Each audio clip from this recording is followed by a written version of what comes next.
kulanti wacan dhammaan daawadayaal barnaamijkeena maanta iyo maalinlaha jubba waxaanu ku faaqiidin doonaa riboorkii la sheegay in hanti dhowraha guud ee qaranka uu ku eedeeyey dowladdii madaxweyne farmaajo iyo ra'iisul wasaare maxamed xuseen roble in ay lunsadeen lacag gaaraysa 90 milyan oo dollarka Mareykanka. riboortka ayaa dhaliyey muran iyo isku eedayn midba midka kale ah kaasoo u dhaxeeya dhinacyada mucaaradka iyo muxaafidka dowladda, ayadoo hadalhaynta dhanka social media ay ahayd mid aad u foolxun oo ayadoon caddayn lahayn lisku eedeynaya musuqmaasuq iyo wax isdabamarin hanti dadweyne. dhanka muxaafidka ayaa ayagoon hubsan siyaasadeeyey riboortka hanti dhowrka qaranka ayagoo isla markaana dusha ka saaray in dowladdii hore ay ku kacday musuqmaasuq. dhanka mucaaradka Sheekh Xirsi oo ah influencer xagga social media kaasoo si aad ugu dhow tiimkii madaxweynihii hore ee Soomaaliya mudane Maxamed Cabdullaahi Farmaajo ayaa weerar afka ah ku qaaday hanti dhowrka qaranka kadib riboorkii uu ku sheegay in dowladda uu hogaaminayay madaxweyne Farmaajo ay ka amaahatay lacag gaarayso 90 milyan oo dollarka Mareykanka bangiga dhexe iyo hay'adda lacagta adduunka IMF-ta, iyadoo uu sheegay in xafiiskiisu uusan helin xisaab xir ku saabsan lacagtaasi. haddaba aanu qiimayno riboortka hanti dhowrka qaranka ma waxaa jira musuqmaasuqa ay sheegayaan labada dhinac ee ku hardamaya siyaasadda Soomaaliya. aanu ka hormarnay haddaad si wacan u dhegaysato ama aad u akhrisato riboortka hanti dhowraha qaranka ma jirto meel uu ku yiri lacagtaasi waa la musuqmaasuqay. waxaa keliya uu sheegay in aanan xafiiskiisu uusan ka warqabin deyntaasi. waxa uu ku ogaaday in wasaaradda maaliyadda ay qaadatay deyntaasi markii uu samaynayay xisaabinta keliya.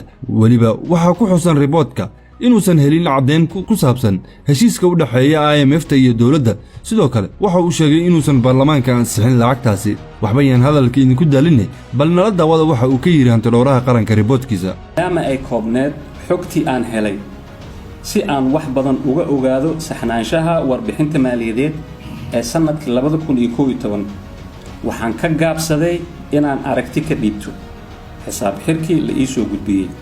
haddaba haddii hanti dhowraha uu ku sheegay riboortkiisa in lacagtaasi uusan hubin in la musuqmaasuqay oo keliya ku sheegay in xafiiskiisa uusan ka warqabin, haddaba maxaa keenay tiimka dowladdii hore inay ku weeraraan dhanka baraha bulshada hanti dhowraha qaranka iyagoo ku eedeeyey in hanti dhowraha qaranka uu la saftay tiimka madaxweynaha hadda xilka haya iyo inuu consultant ka yahay African Development Bank iyo in la sheego magacyada iyo qabiilada shaqaalaha xafiiska hanti dhowrka qaranka kuwaasoo la shaqaynayay dowladda ka hor intaan loo magacaabin jagada hanti dhowrka iyo arrimo kale oon shaqo ku lahayn riboortka hanti dhowraha guud ee qaranka, taasoo run ahaantii u eg isdifaacid iyo inay og yihiin musuqmaasuq uusan hanti dhowraha ka dhawaajin. ma ahan markii ugu horraysay uu hanti dhowraha ka keeno su'aalo lacag ay xukuumadda isticmaashay xilligii dowladdii Farmaajo. waxa uu soo bandhigay ribood la mid ah kan hadda taagan. dowladdii madaxweyne Farmaajo ayaa ka qancisay siisayna xisaab xir ku saabsan lacagtaasi. haddaba su'aasha ayaa ah miyay jirtaa lacagta uu ku sheegay riboortkiisa hanti dhowraha guud ee qaranka? jawaabta ayaa ah yes, way jirtaa lacagtaasi, laakiin ma jirto meel uu ku sheegay in la musuqmaasuqay. haddaba waxaannu dib eegis ku samaynay sababta keentay in lacagtaasi aan la horkeenin baarlamaanka iyo sida wasaaradda maaliyadda ay u isticmaashay lacagtaasi.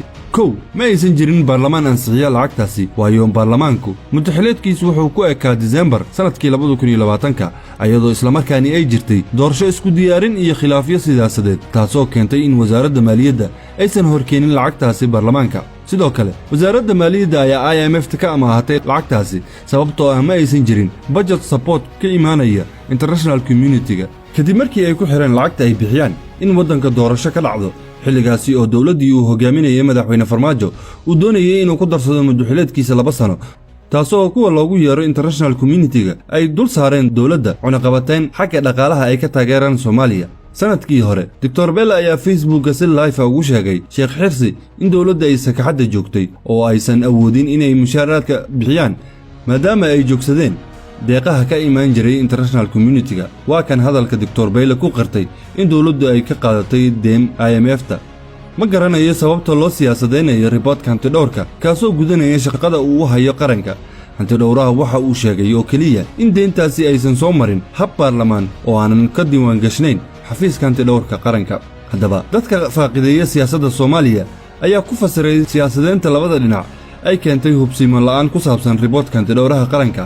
waxaa keliya oo loo baahnaa inay dib u eegaan dukumiintiyada dowladda, taasoo caddaynaysa inaysan jirin wax isdabamarin, waayo lacagtaasi waxaa loo isticmaalay in lagu bixiyo mushaaraadka shaqaalaha dowladda xilligaas oo aysan jirin budget support ka imaanayay international community-ga.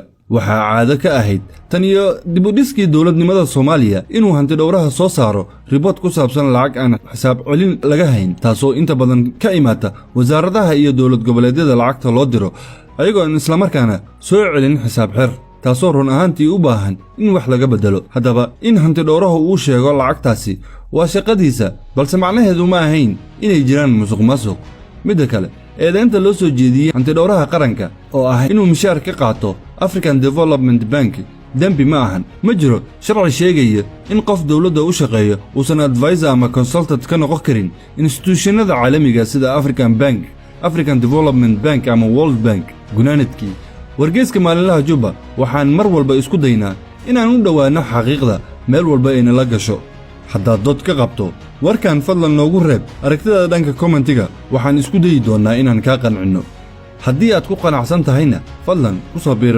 channelkeena adigoo aad iyo aad u mahadsan nabadgelyo